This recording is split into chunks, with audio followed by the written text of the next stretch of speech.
I'm welcoming Nanette and John, Nanette Sawyer and John Scherer for them to give a presentation about the recent Fourth Church choir tour for the Middle East.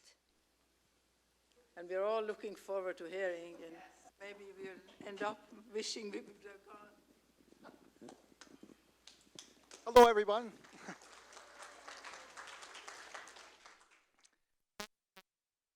Here this evening, and it's a great joy for me to be with you tonight and to just share a few reflections about our choir tour to Israel, Palestine, and Jordan. I want to begin. Oh, there's a familiar-looking person. I just want to begin by giving you a little bit of an overview of choir tours here at Fourth Church, and this one was my 11th choir tour. Yeah. But choir tours at Fourth Church are quite unique. And when I tell people about our choir tours, they're usually quite fascinated because a typical choir tour is going to England and singing at a cathedral for a week, different service every day, and then coming back to America and saying, wasn't that wonderful? And we could easily do choir tours like that, but I am so thankful that Fourth Church has developed a very different model for choir tours. And that model is experiencing the joy of music, sharing the gift of that music with a different culture, very different from our own. Seeing the tourist sites, but also learning about the culture that we're in, learning about the history, learning about the people's day-to-day lives and what their struggles are. And so we see the surface, yes, and we go to the museums and we experience the beauty, but we also go underneath that to really learn about the culture. That's very unusual. And so, for example, when we were in South Africa in 2018, we only sang in black settlements, Soweto, Guguletu, and Timbaletu. And our tour guide in South Africa said, even white people in South Africa would never go to these places. You've come 6,000 miles away, and these are the only places that you're singing in. And so it was quite remarkable. And on this trip, what was remarkable was we spent 4 days in Palestine, and most people spend 2 hours in Bethlehem, which is part of Palestine, 2 hours in Bethlehem, and get right back into Israel. And so the fact that we spent 4 days in Palestine pushed our tour agency, ACFEA, so far that they were actually uncomfortable with that much time in Palestine. And we had to be very careful with our Israeli partners because of the time we were spending in Palestine. So that's just, the other thing about choir tours is we all want to be comfortable. So I do, Fourth Church partners with ACFEA. We've done this now 3 times, England and South Africa and now Israel. So we partner with a very reputable tour agency that provides wonderful meals, 3-star, 4-star hotels, and so we're well taken care of. We have a guide that meets us at O'Hare Airport. We have a guide that meets us in the airport of our destination, and we are well taken care of through the whole journey. So there's no concern about our safety or our comfort. So our tours at Fourth are quite unique. That's just my overview. So to launch a choir tour to Israel or anywhere else, we just throw out an invitation to anyone that might be interested. We had about 60 people that expressed interest for Israel, Palestine, Jordan, and we ended up taking 29, which is quite remarkable given the pandemic and the circumstances on the ground in Israel, Palestine right now. So we 29. going. And of those 29, about 20 were in the choir. So you don't have to sing on a choir tour. You're welcome to sing on a choir tour. We have had some people on choir tours that were told in grade school that they should never sing, never sing in public. But they join a choir tour and they find out that they love to sing, and we make it work for everybody. And I think that there's a lesson in that alone about a choir tour, that whether you sing professionally, or if you sing in an amateur choir as a volunteer, or if you have been told in grade school that you should never sing in public, or absolutely anywhere in between any of these, we would welcome you to sing in a choir tour here at Fourth Church, and we always make it work. So part of that is when we get together, we usually only do 5 or 6 rehearsals for a choir tour. So the first rehearsal is always me listening, and it's like, what's going to fly and what's going to sink fast. So, and not every piece is going to work, but some pieces will. And it's my job as the choir director to find music that is going to be enjoyable for everybody to sing and everybody to listen to. And that often means multicultural music. So that means in the case of Israel, we sang in 5 languages. Yeah. And it had to be a balance of Arabic and Hebrew, because we were singing concerts in Palestine and Israel. And we were asked by the host sites, please just make sure that you're singing equally in Arabic and Hebrew. And let me tell you, if you start researching Arabic choral music, you would find very quickly there's very little of it out there. In the Islamic tradition, you sing the Quran, but you sing very little else other than the Quran. So it was a real struggle to find Arabic choral music, but managed to do so. So we had Arabic, Hebrew, French, Latin, and of course English. But even our English, we were singing pieces by Dave Brubeck, so we were in a jazz style. We sang African-American spirituals, so such a wide range of music. But all of it was accessible for the singers that we had among us. And that's the key to the success of these. And we also sing a cappella. And if you're not familiar with that term, it just means that there's no accompaniment. So I carry a pitch pipe. I don't have it with me right now, but I just carry a pitch pipe with me, and we can stand, the 20 people, there it is right there, there's our choir. We can stand anywhere and just get a pitch and start singing. And we had, for Israel, Palestine, we had a program that was 45 minutes long. So but it is a testament to the fact that people who don't normally sing together, people who don't even normally sing anywhere at all, but simply love to sing and are willing to go out and take that first step. We managed to put together a choir, and the choir sounds really good in the end of that process. Let me look at my notes. We actually did several concerts. I'm going to look at the slides here. This is a concert that we sang in Tel Aviv. This was at Emmanuel Church in Tel Aviv. This was actually on the second full day that we were there.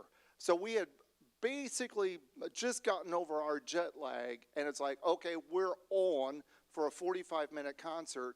And I think that there was a lot of nerves going into this concert, because it was like, we're not sure we're going to be able to pull this off. We had a 2-hour rehearsal before the first concert. We only needed 45 minutes, and it's like, we got this, take a break. And we came back and sang a great concert in Tel Aviv. If you've never been to Tel Aviv, it's a wonderful mix of New York City and Puerto Vallarta. And that's a good mix. they had an organ at Emmanuel Church in Tel Aviv. There are actually quite a few organs in Israel. But I was warned before I played a little piece. I played This Little Light of Mine on this organ in Tel Aviv. And I was told that they had a Hungarian organist a few weeks before me who got a little carried away and broke one of the keys on the organ. And so I had to be really careful, because if I played that key, it would go down and stay down. And so as I was playing, I had, if I had hit that key, I had to remember to also lift that key up. But we made it work. So that's the organ at Emmanuel Church in Tel Aviv. This is Pastor Beth Fries-Dammers from Clarendon Hills Presbyterian Church, and we partnered with Clarendon Hills on this trip, and it was wonderful to work with Beth and the folks at Clarendon Hills. That is me. I think I'm giving people a little footnote lecture about some piece of music we're about to sing. There's a good-looking guy in the back there in orange. Wayne. And you see Alan Bath there in the back. Chris Garnon, Bina David is there. Mule Sukli. This is Susan Bogey. Yeah, right behind. So a lot of Fourth Church people right there. This is my daughter, Carlisle, who got to go on this trip a very last minute thanks to a scholarship from Janie Petkus. There's Janie in the back.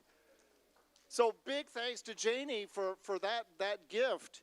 And Carlisle enjoyed the trip thoroughly. This is Pam Peterson here, Lynn Osfeld, Janet, I'm blanking her last, Plate. She's from Clarendon Hills. And Chris Norton, there's Chris, our music department coordinator. Yeah.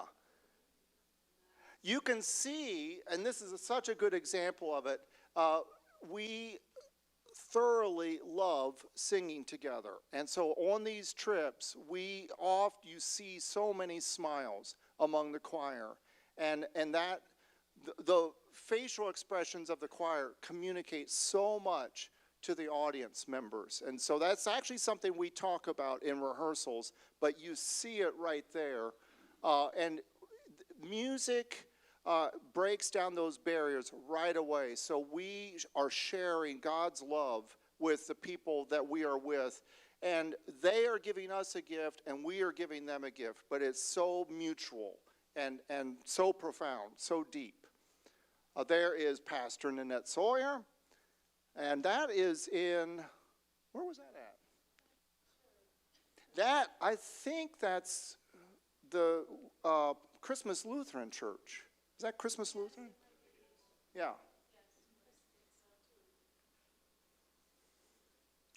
This is, I don't remember his name, but this is the Jerusalem Youth Chorus, a remarkable group of Palestinian children, youth,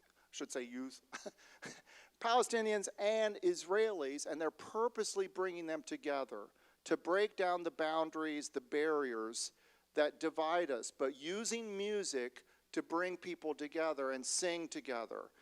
So they taught us an Arabic piece called Adinu, and they also taught us a Broadway show tune, A Million Dreams, which was a lot of fun for them to teach us.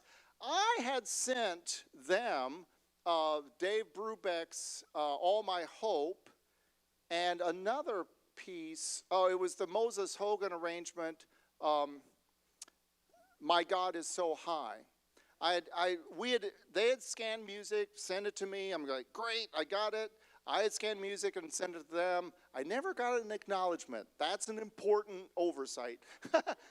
So I walked into the room and I said, okay, so you've got the music. And they're like, what music? And so impromptu, we pivoted from Brubeck and an African-American spiritual to This Little Light of Mine and Loué le Seigneur, a Cameroon processional song in French.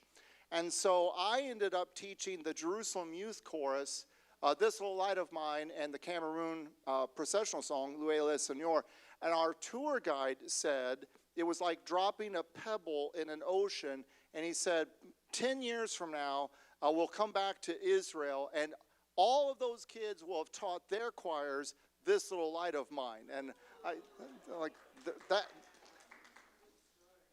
This is our touring choir with the choir of the Basilica of the Annunciation in Nazareth. And it was remarkable singing in a worship service in the Basilica that is over the site where Jesus was born. In fact, I asked somebody, because, you walk into a European town or there's Old Jerusalem, like, well, where is Old Nazareth?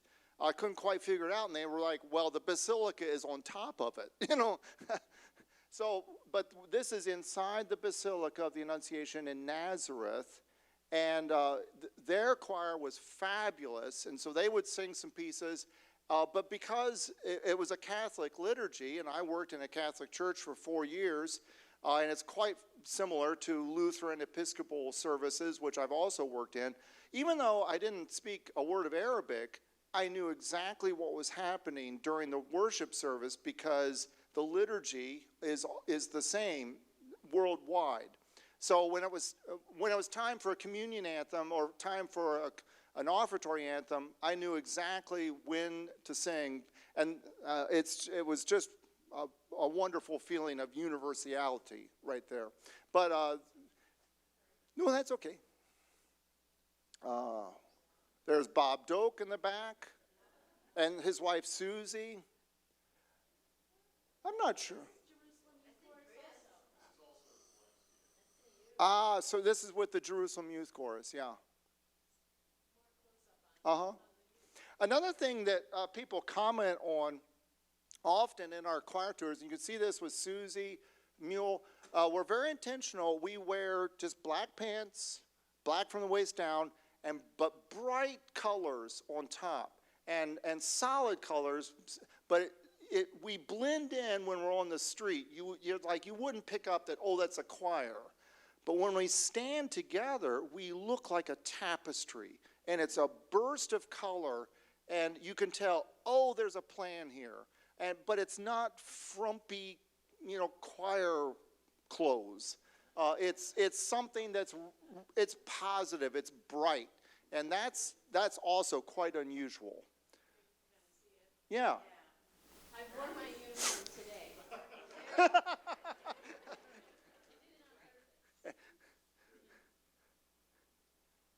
That's the organ. Let's see. I think that was the in Bethlehem. Yeah, I didn't get to play that organ, I think, but that was in Bethlehem. An organist always has to take a picture of an organ. This is actually the largest pipe organ in Israel. It's at the Basilica of the Annunciation in Nazareth, and I did get to play this organ. I played about a 20-minute prelude that day. Again, I played This Little Light of Mine on that, and a great toccata on Love Divine, All Love's Excelling. And they want me to come back and play there. So, yeah, that'd be a lot of fun. That is one of our soloists, Bina David. She's being Bina right there. She's singing the African American spiritual, My God is So High, right there. That is, again, the Jerusalem Youth Chorus.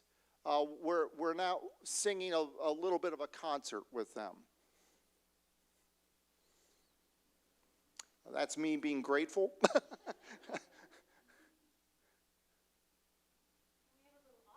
Yeah, so this audio clip is Fourth Church Touring Choir. We're singing the Cameroon processional song, Loué le Seigneur.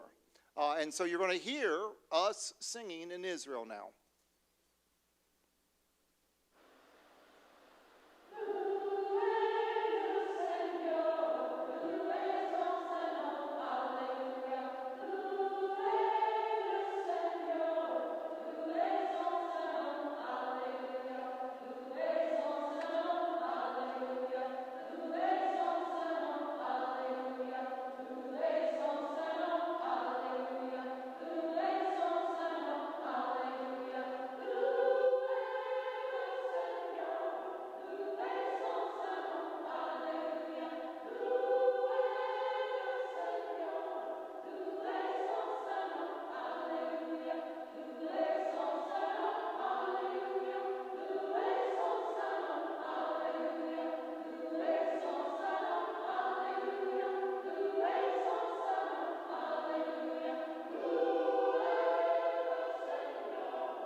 We sounded great. Yeah, we sounded great over there. And it's not the hardest music you can possibly sing, but it's joyful music, and it's just sharing that joy, and that's what it's really about. I just want to finish up by just sharing just a couple reflections, things I will never forget about my trip to Israel. First, and one of the funnest things was floating in the Dead Sea. Oh my gosh. Yeah. There's actually places in Chicago where you can float in mineral water, but floating in the Dead Sea is quite, seeing, I should say, hearing the Bible is like a black and white picture. After you go to Israel, it becomes a color picture. And seeing the Sea of Galilee, seeing places where Jesus actually was, brings it so much alive. And especially going to Galilee and getting on a boat and going out onto the Sea of Galilee, looking at the hill where the Sermon on the Mount happened, but it all becomes so vivid and so real when you actually experience it. Walking on top of Masada and seeing the view from there and just experiencing the feeling of Masada. Walking around in Old Jerusalem and being lost. I was lost in there for an hour, and I knew I would eventually get out of this maze of stores, but it was quite remarkable. Standing on top of the Mount of Olives and looking out over Jerusalem and being told by our tour guide that when Neil Armstrong came to Jerusalem, he was taken here, there, everywhere, and it was told Jesus might have been here, Jesus might have been here. But Neil Armstrong said, and this was right after he'd been on the moon, after he'd walked on the moon, he said to the tour guide, tell me one place that you know Jesus stood here and walked on this very spot. And the tour guide said, well, there are steps leading to a closed gate into Old Jerusalem. And we know Jesus walked up those gates because everybody walked up those gates to get into Old Jerusalem. Well, I saw the stairs from the Mount of Olives, and I'm like, I want to get to those stairs. And so one time during some free time, I paid, I think it was like the equivalent of about $2 to do an architectural tour on my own. And I found those steps, and they are so old that many of the steps have been repaved, but they have purposely left some of those steps untouched so that you can walk on the same steps that Jesus walked on. I'm emotional just talking about it, but walking on the steps that Jesus walked on to enter Old Jerusalem was very unforgettable experience. Visiting the Holocaust Museum and seeing the extreme circumstances that the Jewish people have gone through, but at the same time, walking in Palestine, going through the boundary, the border of the boundary between Israel and Palestine, and seeing the suffering that's being inflicted on the Palestinian people by the Israeli people. And when you think these are the people that suffered so much, why are they causing so much suffering for their neighbors? And so that is a difficult thing to experience and to see. So these trips are not possible by one person. It really takes a team and a lot of people to put it together. We partner with ACFEA, I already mentioned that, but a lot of credit goes to Chris Norton over here, our music department coordinator, For this trip and several other choir tours, Chris has handled the correspondence. He's rounded up participants. He's handled the billing. He does a lot with the ACFEA tour company. He just handles so much behind the scenes to make it all happen. So a huge thanks to Chris Norton.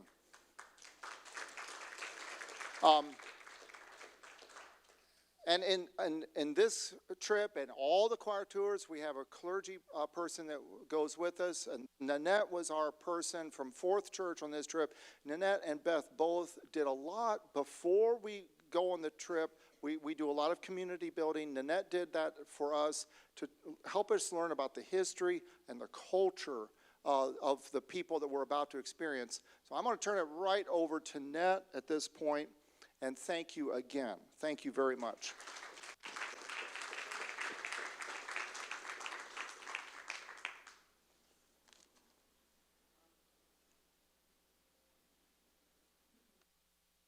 Before I start, I want to make a very important announcement about someone's parking ticket. Somebody lost their parking ticket to the 900 parking building, and if you don't have this when you go, you'll be charged for 24 hours, which will be $50 or more.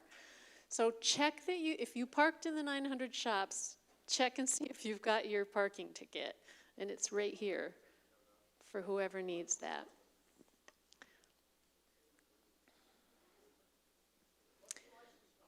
It doesn't have the license number on it. It's the ticket that you get out of the machine when you pull into the garage. Oh, it does? DG77294? Oh, hallelujah. Good. You're welcome. That was found on the floor out in the lobby somewhere. Okay. So, I am going to start with a 3-minute video that I made on my iPhone to give you a feeling of being in the Church of the Holy Sepulchre. And then I'm going to go and talk more and give you a lot more history. So this is almost 4 minutes, and this building that you see here, is like used to be a little freestanding church, and then they built another church around it. So inside this church is the tomb of Jesus, or one of the possible tombs of Jesus. This is the most anciently thought one. And you'll see that on the back of the tomb, they have a little tent, sort of like being close to the tomb from one side.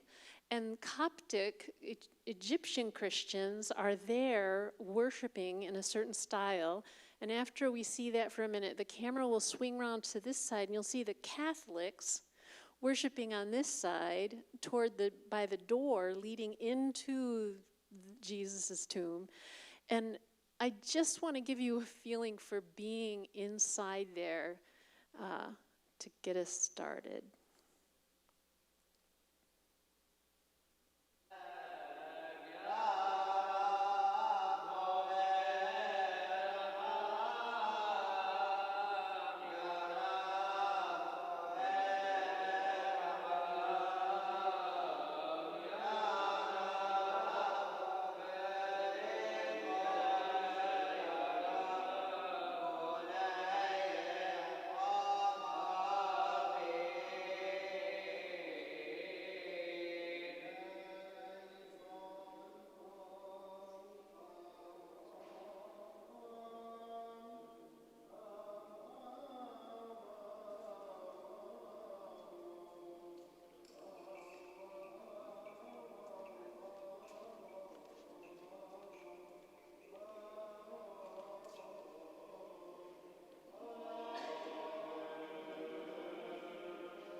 might be the end.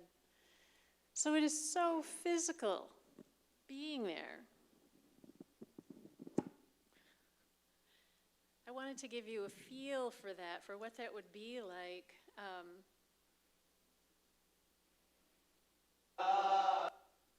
Okay. So, you know, the Coptic Christians are chanting in that nasally tone, and the Latin Romans have the organ playing in the background, and sometimes when the organ would come in, the Coptics would sing louder. And it's this cacophony of worship that's just so rich and layered, and there's so many cultures there. And then you saw the people standing around worshiping who've come from all around the world. And that was not a very crowded time, because that was like at 7:30 in the morning. If you come later in the day, there's long lines of people waiting to enter into the door of the tomb. And we all went inside the tomb there, and you go into an intermediate room and then walk in deeper, and then there's a stone tomb, a stone casket, I guess, and you can kneel there and touch it, and you think of the millions of people who have knelt there and prayed, and you can feel the vibration of their prayers in that room. That is the Church of the Holy Sepulchre, one of the most wonderful places that we went on our trip. So we called this the Music and Travel Seminar to the Middle East. And John talked a lot about the musical aspect of it. The travel seminar part was what I tended to a little bit more, and Reverend Beth Dammers from the Clarendon Hills Presbyterian Church. I'm going to give you a little bit of the seminar aspect of it to give you a context of what we did and where we went. So for those of you who aren't super familiar with the area, this is the big picture map.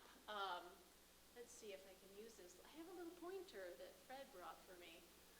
So this little tiny place here is Israel. And then you see Saudi Arabia, Jordan. Some of us went on to Jordan. We were here in Israel and Palestine, and then to Jordan. But they're surrounded here by Syria, Iraq, Egypt here, Cairo, the Sinai Peninsula, the Mediterranean Sea. So that just gives you the big context. And then the smaller portion where we were, really here. And I have another map here. So this is Israel, and here you can barely see. I'll have a better map later, but I'm outlining right now what's called the West Bank. This is called the West Bank even though it's the east side of Israel, because it's the west bank of the Jordan River. And before, this West Bank area was all Jordanian controlled. So that's how it came to be called the West Bank. But other people will call this upper area Samaria and this lower area Judea, which are the older biblical names. A lot of the Jewish Israelis will, or some of the Jewish Israelis will use those old biblical names, or the political name of West Bank, or the political name of the Palestinian territories. That is the major territory of the West Bank. This down here is the Gaza Strip, and this is controlled by a Palestinian faction, if you will, called Hamas, while this West Bank area is controlled, parts of it, and I'll talk about that, by the Palestinian Authority, a different branch of Palestinian leadership. So it's interesting to note that on this map, you see the word Israel, but you don't see the word Palestine on here anymore. This is a map that I got from a website, Nations Online Project, but this is one of the issues. Like, this map of Israel with the West Bank in it doesn't say anything about Palestine. So when we flew home and we went through Amman Airport in Jordan, in the gift shop there, I saw these maps for sale, and this is called Palestine map. And notice, nowhere on here is Israel mentioned. It shows the whole region, and they call it Palestine. And that's part that's a symptom of the problem, that some people say this is all Palestine and some say this is all Israel. And so how for the two peoples to learn to live together is where a lot of the conflict comes from. I'm aware I'm not speaking into the microphone. Are people hearing me okay? Okay.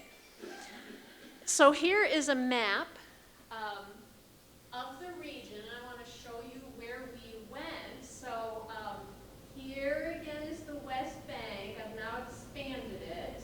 Israel actually goes down further down here. But we flew into Tel Aviv, also called Yaffo, which is another name for Jaffa. And Tel Aviv, as John said, is a very modern city. It was June, and they had gay pride flags everywhere. That combination city that John mentioned, very modern. And we talked about the story of Noah and the whale and Jaffa when we were here. From Jaffa, we went up. I'm not sure if I have all the order right, but I think then we went to Nazareth over here. We were in Haifa? Yeah, we went all the way up to Caesarea. Oh, Caesarea Haifa, yes, I did not underline that. Okay, we went up there. Nazareth is here. The size of the names indicates the size of the city. So Tel Aviv, very big. Nazareth and Haifa, smaller. Way to the north. Ramallah is a Palestinian city that we visited. Jerusalem and then Bethlehem down here. We went down to the Dead Sea here to Ein Gedi, which is like a botanical garden down there, and this is where we swam in the Dead Sea. And then 8 of us, I think about 8 of us, flew home after 2 weeks in all of those territories, and the remaining 21 of us went over to Jordan, to Amman. We visited Jerash one day, and then we went down to Petra, which is way off the map down south in the desert. So that's just to give you a picture of what we did over a 3-week period of time. So I want to tell you about and show you pictures of a few of my favorite places. This is the Basilica of the Annunciation, which John mentioned, where he played the organ and will hopefully play another organ concert. This is from the side, and this is from the front. So the Annunciation, the moment the angel came to Mary. This is the inside of it, looking toward the front of the church. And so when we were performing, and you saw the choir, we were standing up here. Is where the choir was performing. Beautiful vaulted ceilings and all that light. Here's a view from the side. And you can start to see down the side, there are these like areas. These are all big images of art, many paintings, some are mosaics, some are sculptures. On the other side, here's another image of it. You see this amazing art, and this is one of the things that I loved because I love art, I love iconography. Here is an example of the image from Korea, and all of these images are showing the Mother of God, Mary, and the baby Jesus, represented in different cultural lenses. I did not love the one from the U.S. That's from the U.S.? This is the one from the U.S., so it's a sculpture. Yeah, oh well. This is from France, and here is the one from Japan. I love that one. This one is from Ethiopia, a mosaic. Here's one from Cameroon. Here's one from Bulgaria. So outside, there's also, those pictures were all along the side of the inside of the basilica. Outside, there was a long corridor, and I'm going to show you maybe a 1-minute video of just this long corridor of art. You'll hear the wind in my phone, sorry.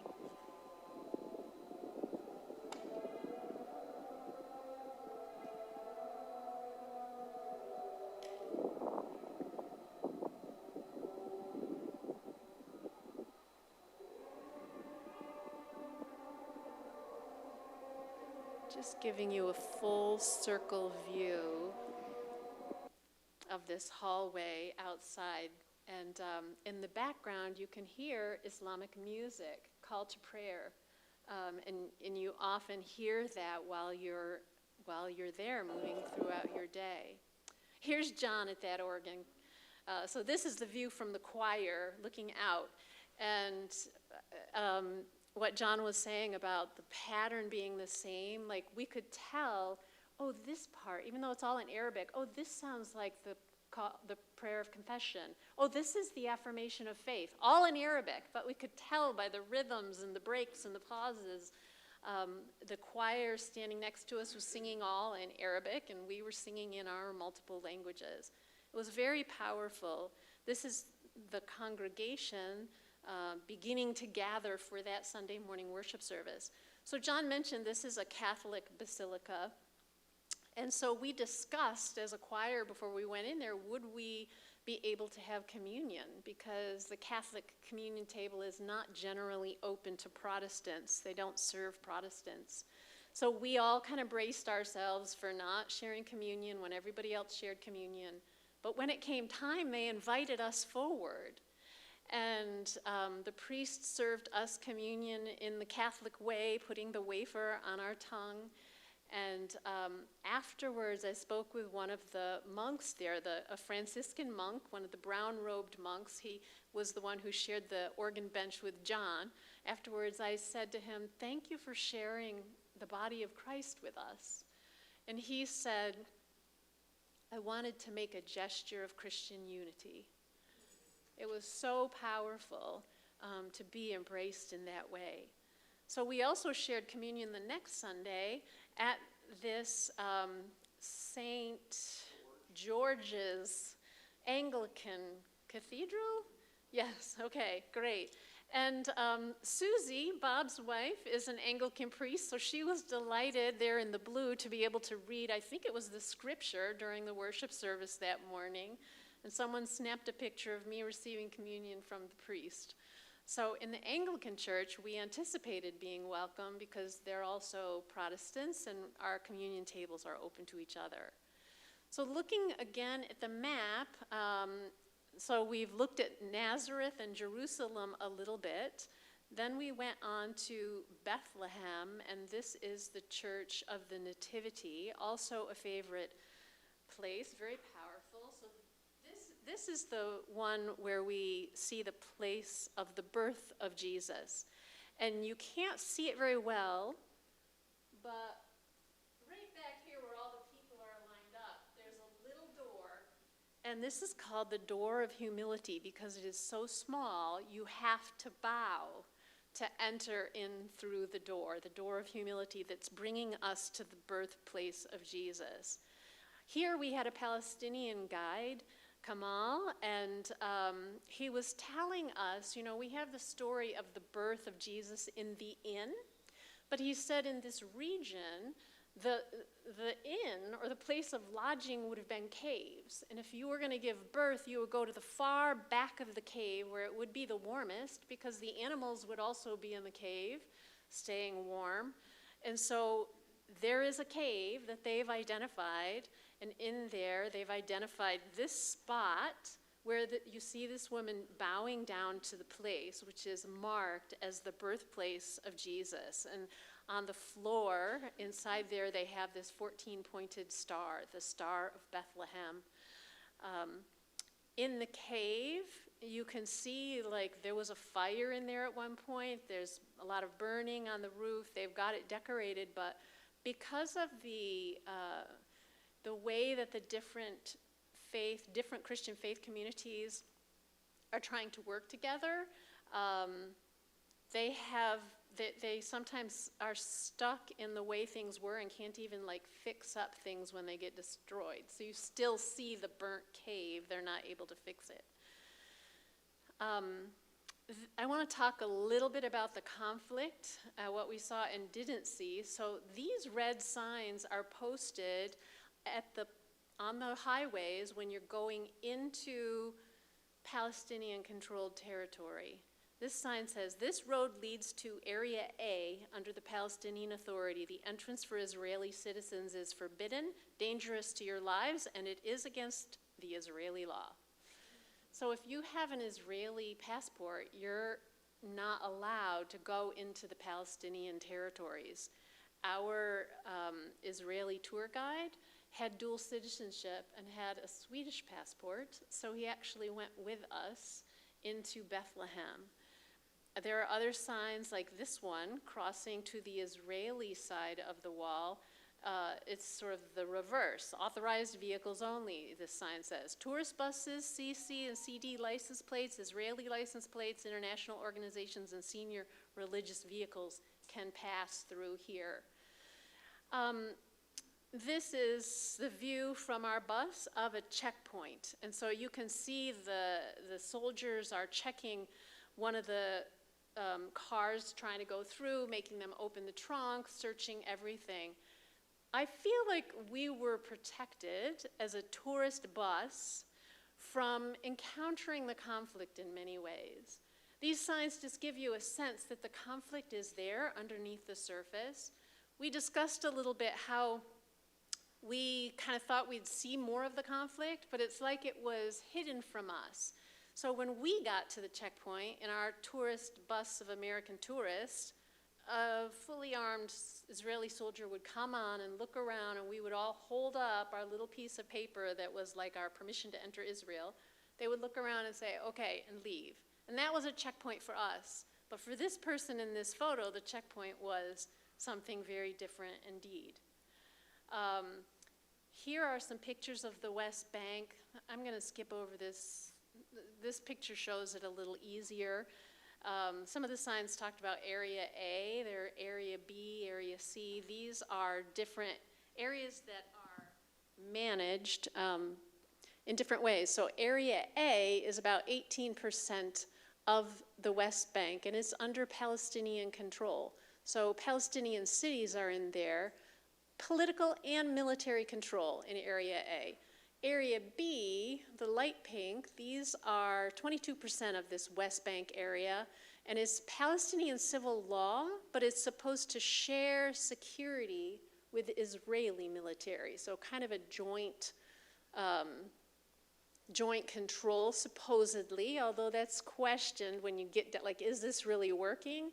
And some people say, really, the Israeli military is in control there, but Palestinian law is in place. And then Area C is all this light area, 60% of the West Bank, and it's completely controlled by Israeli law and military. So that's to give you a sense of that. So here's a situation, a quick story, something that I saw. So we're sitting at an outdoor restaurant, and they have this station where these Israeli security forces are just standing there with their machine guns and stuff. And this Palestinian young man is standing there. He's smoking a cigarette. You can't really see it very well, and he's looking at his phone. It seems like he's not paying attention. But this was not comfortable to the guards. I'm sitting like 8 feet away in the restaurant ordering food, and they start questioning him and pulling him inside and trying to check him, and they're trying to get his cell phone, and he's like holding his cell phone away, and you can tell he's trying to call somebody. And a couple minutes later, a couple of other Palestinian men arrive and sort of stand around the edge, and they're talking to the security guards, the Israeli military people. And they push this young man up against the wall with his hands on the wall, and the other Palestinians are like talking, I don't hear any of what's going on. And eventually they let this young man go. I don't know what happened there exactly, but,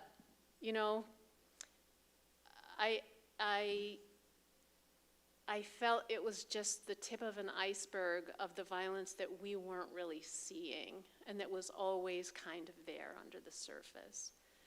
So that was there. We were always looking for peacemaking, healing, resilience, community, survival. We were looking for the people that were doing that, and we were trying to bring that by building some of the relationships that John was talking about. We went and met this woman who runs an organization called Wings of Hope for Trauma. So it's a Palestinian service where they offer counseling, therapy, and education. She talked about some of the programs that they do. We went to this organization called Roots, and I don't have a very good picture of it, but we're all sitting around in a circle there, and the person speaking to us is Rabbi Hanan Slessinger, who is an Israeli Jewish settler in the Palestinian territories. He lives illegally in an area that's supposed to be Palestinian controlled, an illegal Jewish settlement. But he tells a story of how he decided to break down the barrier and felt he needed to meet his neighbors, and how terrified he was, and how his wife begged him not to go and meet the Palestinians. She was sure he would die before the end of the day. But he did. He went and he met his neighbors. And together with Palestinian neighbors, they've created this space called Roots on Palestinian land, where Israelis and Palestinians come together and tell each other their stories and try to understand each other as human beings, and come to understand each other's deep connection to the land, and to try to develop a commitment to work for the well-being of the other, of each other. So they call it pre-political work, because if a peace accord was signed tomorrow and there was still hatred and enmity and estrangement, there wouldn't be peace. So the people need to be able to do the pre-political work, to be ready for peace, so that when government powers sign a peace accord, the people can actually live in peace. That is the dream. That's what we all hope for. So, Roots, a very inspiring organization. They actually spoke at our church once before, and they may well come again. They travel with an Israeli and a Palestinian to speak about the work that they do together. It's very powerful. So John talked about the Jerusalem Youth Chorus, where Palestinian and Israeli kids get together and dialogue and then sing.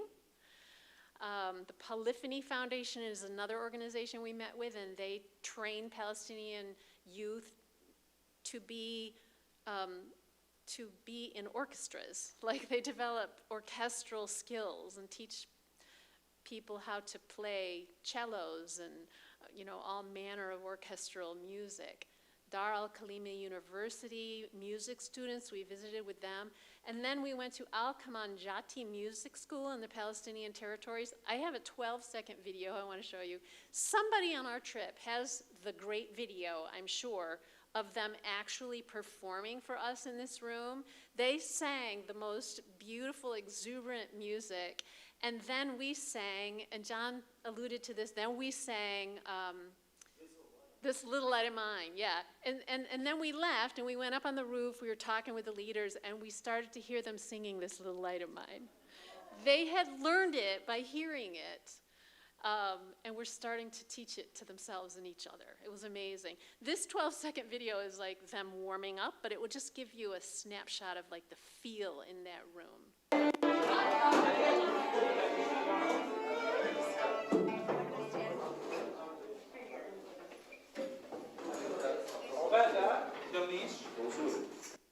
Super short. I wish I had a better video, but I'll get one for future slideshows. So we have just 10 minutes left. Just click through a couple of images. These are other images from the Church of the Holy Sepulchre. We began with the video of there. Here is into the doorway into Jesus' tomb, and one of the Coptic Christians doing the incense. And I'll stop there, and we have time for a few questions, Q&A, discussion. For John or me, or we have a few people in the room too who went on the trip. Wayne, Chris, anybody, Bob? Yes. So how did you get invited to the Palestinian venues you sang at? Yes. We gave the travel agent some leads. To Roots and to I got the connection to the Polyphony Foundation through Roots. And I think they also told us about the Jerusalem Youth Chorus. So we gave all that contact information to the travel agent, and then they met those people and set that up for us. And we got kind of, say that? And the churches that you sang at, how did you arrange that? That was almost entirely through ACFEA. Wow. They have partnerships globally. And so once you say to them, this is what we'd like to do, they know how to connect you with somebody that will enable you to do that. ACFEA, they do choir tours, band, orchestra tours, but they specialize in music tours. And they struggled with our request to go to both Israel and Palestine. And they encountered obstacles on the ground there, and I think that's really important to realize. And that was sort of new for me, too, to hear how that happened. Like, as they went and tried to set up things in both areas, sometimes people on the ground said, "You're going there? No, we don't want you to come here if you're going there. We just want you to come here." And they had to make some different accommodations around what they wrote on the advertising posters for our trips, leaving their name, their logo off some of the posters so we could be in the different territories. But we were so committed to that work of knowing the peoples, both peoples who are there in a conflict. John, do you travel with a corps of our own choir members? So- is that like we need a corps even if we've got a lot of Everybody that signs up for the trip, and this trip, put in $200 extra that formed a scholarship fund that allowed us to bring some section leaders from our professional choir. Even the section leaders, though, had to pay something towards the trip. But then we had a strong singer in every section, soprano, alto, tenor, bass. And those people then just became our mentors, people we could kind of lean on. And they also provide a lot of solos. So that little scholarship fund, $200 from every person, it creates a pool of money that we can use then. But it really is part of the formula that makes these trips successful. Other thoughts or questions or any comments from people who went? Chris, first you mentioned. Say again? Why don't you say something about your trip? Highlight for you. Oh,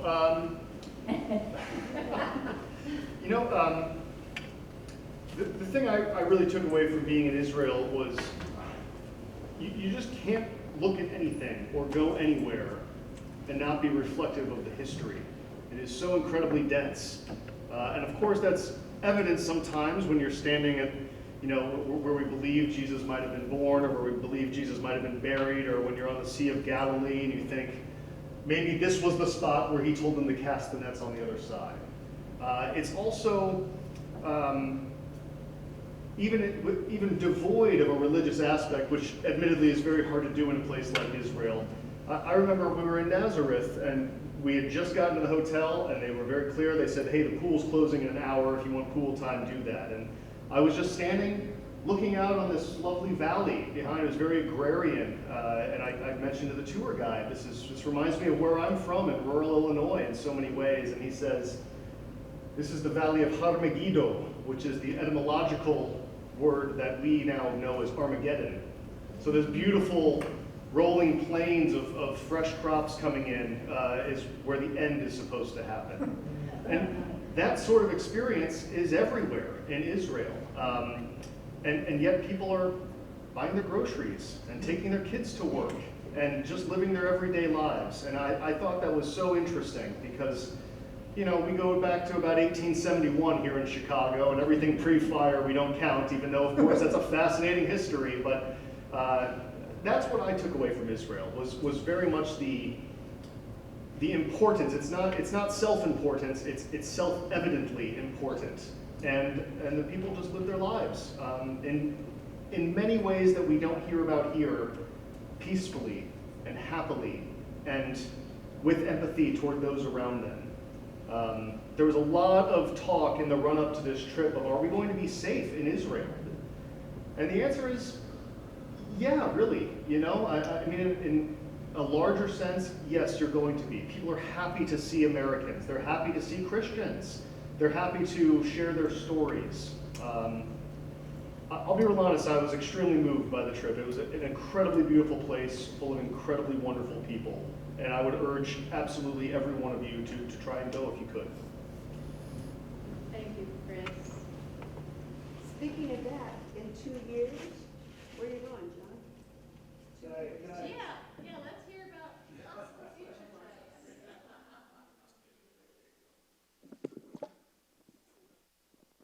Thank you for that segue. So the next car tour is February of 2024. There are 2 locations being seriously considered right now. India or South Korea.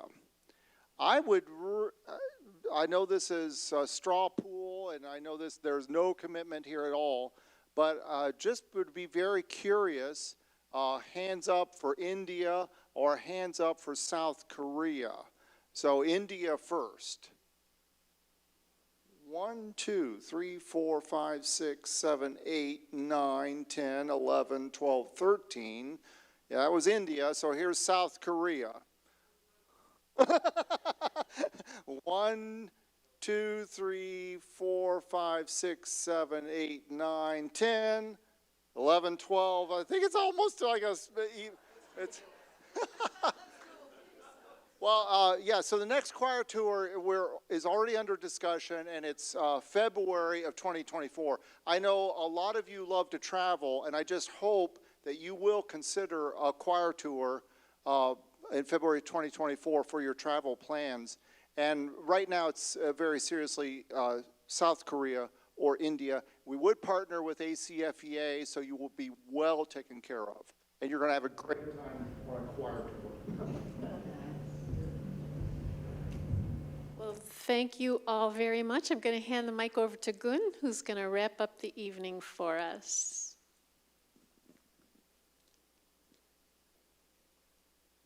Well, thank you for this presentation. And again, we wish you all could have joined you. It was very rich. And personally, I have to agree with John. I had a similar experience. How can the Israeli community being so mean to the Palestinians? But that's a question that... Is that a hypothetical, rhetorical question? No, that... It is a rhetorical question because it happened. And I wish there was a solution to that. And I want to, again, this was wonderful to hear. But we have a next Cornerstone meeting, dinner program, which will be on October the 7th, a month from now, and at 5:30 p.m., like this one. And it will be about the 4th church tour, another travelogue, but a very different one. And it is called Established 1619, about slavery in America and its consequences.